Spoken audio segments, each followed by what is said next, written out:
देखिए हर खबर यहीं पर, सब्सक्राइब कीजिए TV9 भारतवर्ष। और चीन का दूसरा जिगरी है नॉर्थ कोरिया। नॉर्थ कोरिया के भी दाने खत्म हैं। यूएन की सीक्रेट रिपोर्ट कहती है कि 40% नॉर्थ कोरिया रोज भूखा सोता है। यहां तक कि तानाशाह की सल्तनत में 42% आबादी कुपोषण की शिकार है। दावा यह भी कि नॉर्थ कोरिया की आधी आबादी जानवर खाकर जिंदा है। जरा देखिए चीन के चक्रव्यूह में फंसा नॉर्थ कोरिया कैसे कंगाल हुआ। भूखे मरने लगे चीन के यार, कोई नहीं सुन रहा पुकार। नॉर्थ कोरिया में कोहराम, सन की दाने दाने का गुलाम। जिनपिंग की झूठी यारी, नॉर्थ कोरिया पर भारी। जिनपिंग की दोस्ती में बड़ा धोखा है, चीन की यारी में बड़ा खतरा है। माओ का जिगरी, जिन्ना का पाकिस्तान भूखा मर रहा है। यही तो चीन की चाल है, यही तो चीन की विस्तारवादी सोच का जहर है, जिसकी जद में चीन का जिगरी नॉर्थ कोरिया भी आ गया है। नॉर्थ कोरिया दाने दाने का मोहताज हो गया है। यूएन की रिपोर्ट चौंकाने वाली है। नॉर्थ कोरिया में अनाज की भारी किल्लत। नॉर्थ कोरिया के 40% आबादी रोजाना भूखी सोने को मजबूर। नॉर्थ कोरिया के 40% आबादी कुपोषित होने का दावा। 50% आबादी जानवरों के शिकार पर जिंदा। एटमी हथियार की होड़ से नॉर्थ कोरिया कंगाली के मुहाने पर खड़ा है। नॉर्थ कोरिया के तानाशाह की एटमी सनक दुनिया जानती है। नॉर्थ कोरिया ने कोरोना संकट के बीच ही रूस और जापान तक मार करने वाली मिसाइलें तैयार की। दावा था कि पैसा चीन से आया।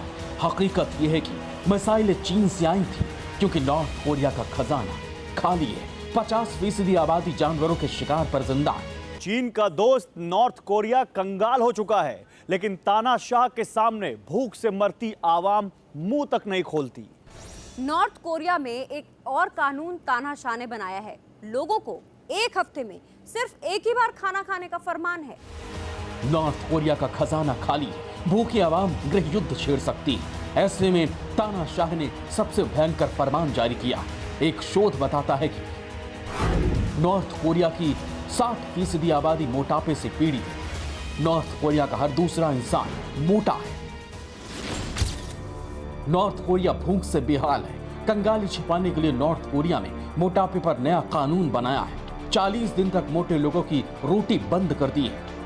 ऐसा इसलिए ताकि दुश्मन ये समझे कि तानाशाह के कानून का पालन हो रहा है। लेकिन हकीकत यह है कि भूखा मरता नॉर्थ कोरिया कछुआ, मछली और जंगली जानवर खाकर पेट भर रहा है।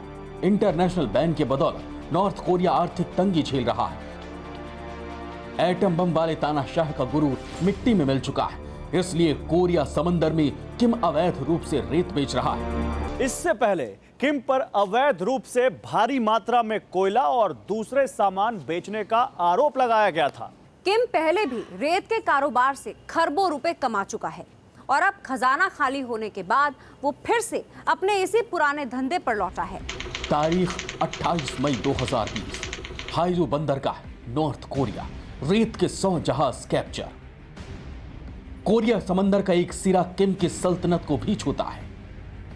सियोल और प्योंगयांग के बीच किम का सबसे बड़ा बंदरगाह हाइजू है। पिछले साल मई महीने में भी इस बंदरगाह पर रेत से भरे बड़े बड़े कंटेनर देखने का दावा साउथ कोरिया के लुकास को और लॉरेंस सुंग ने किया था। नॉर्थ कोरिया के कारोबार पर कई तरह की पाबंदियां हैं। किम किस लोकेशन पर ड्रैगन को रेल सप्लाई कर रहा है, ये जानने से पहले ये जानना भी जरूरी है कि सन की क्यों चोरी छिपे रेत बेच रहा है।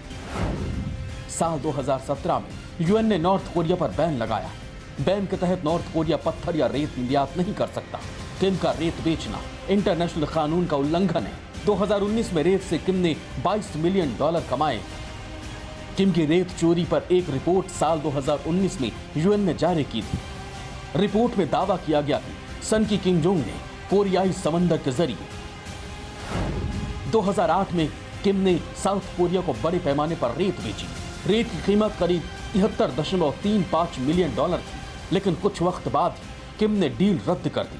2008 में किम ने चीन से और ज्यादा रेत खरीदना शुरू किया। ड्रैगन भी किसी का सगा नहीं है। अपने मतलब के लिए वो सन की किम को झेल रहा है, क्योंकि चीन चाइनीज एलईडी लाइट्स और बिजली के दूसरे उपकरण नॉर्थ कोरिया की रेत से ही बनाता है।